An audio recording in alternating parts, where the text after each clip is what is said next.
Ajaban li umril mukmin, bahwa ajaib ya, sesuatu yang luar biasa, urusan orang mukmin itu luar biasa.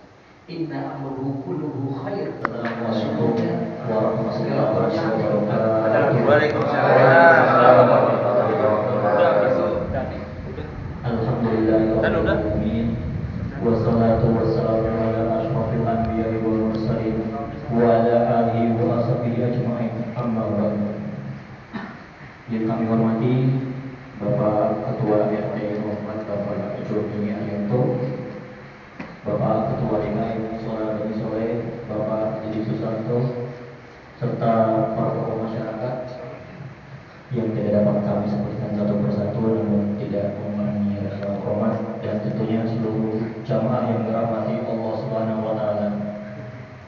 Pertama-tama marilah kita panjatkan puji syukur kita kehadirat Allah Subhanahu wa taala yang telah memberikan kita kesehatan, kesempatan, nikmat serta taufik dan hidayahnya sehingga kita dapat berkumpul di majelis ilmu ini yang penuh berkah.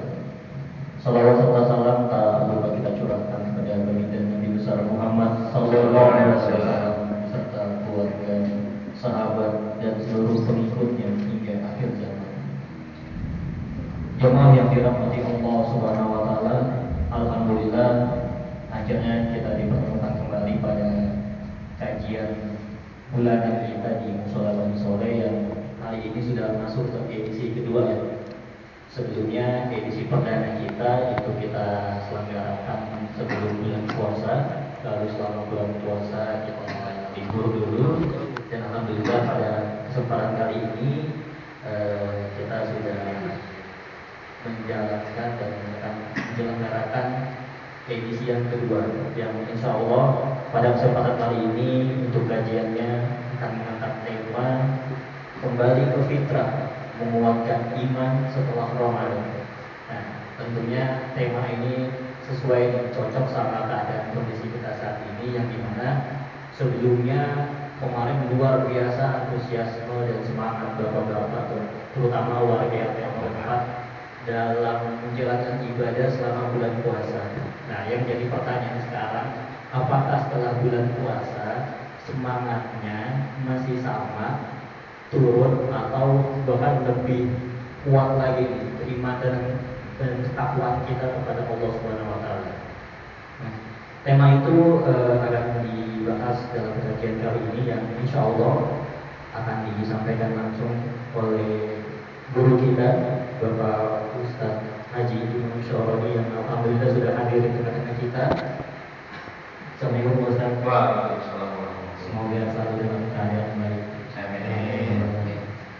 Baik, tanpa berlama-lama, mari kita langsung mendengarkan kajian dari guru kita.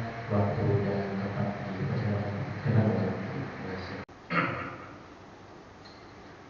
Terus sebagai orang yang beriman yang terakhir, ada sebuah hadis ya, mungkin sudah kita dengar. Ajaban li umril mukmin, bahwa ajaib ya, sesuatu yang luar biasa, urusan orang mukmin itu luar biasa. Inna amruhu kulluhu khair, sesungguhnya ya, segala urusannya itu kebaikan. Dzaka li ahadin illa lil mu'min, tidak ada ya pada selain orang-orang mukmin. Ya. Yang pertama, inna asobathu syarrahu syakar, bahwa ketika dia mendapatkan. Assalamualaikum warahmatullahi wabarakatuh. Waalaikumsalam warahmatullahi wabarakatuh. Innal hamdalillah wassalatu wassalamu ala Rasulillah wa la haula wa la quwwata illa billah. Amma ba'd. Qala Allah Ta'ala fi kitabil karim, a'udzu billahi minasyaitonir rajim. Bismillahirrahmanirrahim. Ya ayyuhalladzina amanu taqullaha haqqa tuqatih wa la tamutunna illa wa antum muslimun. Al-ayat Sadaqallahul azim.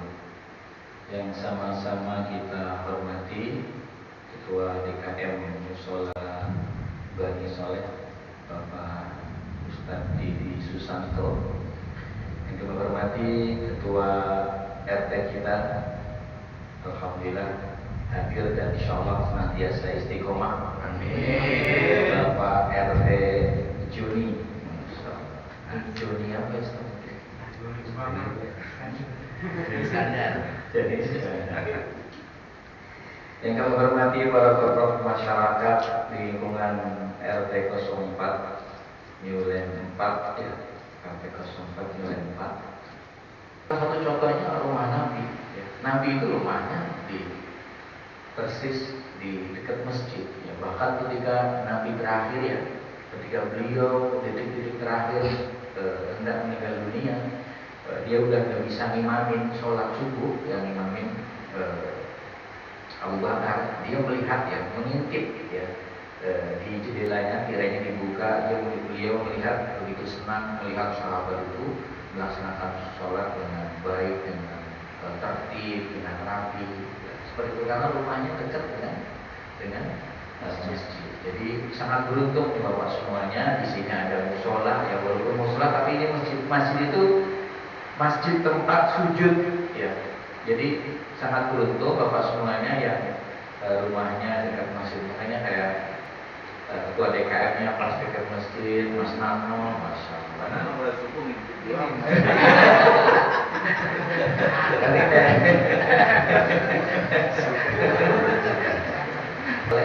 Itu membawa keberkahan bukan hanya di dunia, bahkan sampai dengan akhirat ya. Dalam sebuah riwayat yang dikatakan, saya tadi baca-baca buku apa namanya, terus kemudian lihat-lihat juga di beberapa literasi gitu ya. Keberkahan kita berkumpul dengan orang-orang soleh ini bukan hanya dirasakan di dalam kehidupan dunia, bahkan sampai di alam kubur. Ya. Di dalam sebuah kitab namanya Kitab Tazkirah ya, karangan saya agak lupa tadi Ustaz apa namanya ininya siapa. Jadi dalam Kitab Tazkirah dikatakan bahwa ya, ada sebuah cerita ya, ada seorang ibu-ibu meninggal dunia. Ada seorang ibu meninggal dunia, terus kemudian anaknya itu menguburkan ibunya itu sembarangan, bukannya sembarangan ya, artinya ya tidak milah-milih gitu ya, pokoknya dikuburkan gitu. Ketika ibunya dikuburkan malamnya itu bermimpi tuh anaknya, malamnya bermimpi, wahai anakku, kenapa kau kuburkan aku itu di tempat yang panas, di tempat yang sumuk. Itu kemudian diceritakanlah kepada anak-anaknya ya, diceritakan kepada anak-anaknya karena anaknya banyak, jadi diceritakan. Nah, ternyata anak yang lain juga sama mimpinya seperti itu ya. Terus kemudian berkumpul, bermusyawarah, nah kemudian merasa bahwa dia sudah mendapatkan ilmu yang banyak, maka dia mengucapkan iya karena aku dua iya karena nasta'in. Itu ulama Syekhul Islam Ibnu Taimiyah itu. Jadi dia merasa bahwa iya karena aku, bahwa apa yang dia dapatkan ini adalah semua atas karunia Allah Subhanahu wa taala. Jadi merasa rendah bahwa hanya kepada Allah kami berharap ya. Jadi jangan jumawa seperti itu, walaupun ilmunya sudah tinggi gitu. Jangan asal mungkin kalaupun menegur juga jangan di hadapan banyak orang gitu. Jadi namanya kita juga masih belajar gitu ya. Jadi ya masih belajar jadi muazin, masih belajar jadi imam, masih belajar juga jadi jamaah seperti itu ya. Itu. Yang pertama kita mohon diberikan ilmu dan diberikan hidayah oleh Allah Subhanahu wa taala. Mudah-mudahan hidayah ini sampai akhir hayat kita ya. Mudah-mudahan hidayah ini sampai akhir hayat kita. Terus kemudian yang kedua ya, yang kedua supaya kita meminta kepada Allah Subhanahu wa taala diberikan keikhlasan ya. Karena apapun yang kita lakukan, amal ibadah apa yang kita lakukan, karena ketika kita tidak ikhlas karena Allah Subhanahu wa taala, maka semua perbuatan amal ibadah kita itu akan sia-sia, tidak ada pahala dari Allah Subhanahu wa taala ya. Jadi ilmu, terus kemudian setelah punya ilmu beribadah harus ikhlas karena Allah Subhanahu wa taala. Dan terakhir yang ketiga adalah sabar. Jadi tetap bersabar ya. Bersabar, nggak usah kita itu apa namanya mendengar omongan apa kata orang, ya kan? Jadi kita tetap syaratul mustaqim aja, jalan ke masjid, nggak usah dengerin orang, mau orang ngomongin apa, mau kita kebaikan kok, ya kan? Kayak kita malah Pak. Dibilangin wah. Jadi emang yang mau apa namanya nanti di akhirat menolong kita mereka, ya, seperti itu. Harus bersabar, ya, orang-orang bersabar. Kalau dibilang gitu aja nggak sabar, gitu. Jadi harusnya orang yang beriman itu memiliki kesabaran yang lebih tinggi. Ya, makanya di dalam sebuah dalam Al-Quran, ya, apa di surat Al-Asr di penutupnya, wa tawassaw bil haqqi wa tawassaw bis sabr. Jadi kesabaran itu bergandengan dengan al-haq, ya, kebaikan itu. Jadi ini merupakan harus tadi segala kebaikan ini tadi kita melaksanakan sholat jamaah itu harus dibarengi dengan kesabaran. Wa tawassaw bil haqqi wa tawassaw bis sabr. Atas segala yang telah diberikan oleh Allah Subhanahu wa taala. Bapak yang dirahmati Allah Subhanahu wa taala, tadi apa namanya tema yang disampaikan oleh Mas Daniel, ya, bahwa kita temanya adalah kembali ke fitrah, ya Pak Ibu, kembali ke fitrah. Nah, ini ada dua makna sebenarnya. Kalau Idul Fitri, ya, Idul Fitri secara makna bahasa Arabnya itu sebenarnya itu adalah hari raya kita makan kembali, gitu ya. Jadi mungkin saya juga awal-awal mengartikan Idul Fitri kembali hari raya dalam keadaan fitrah, gitu ya.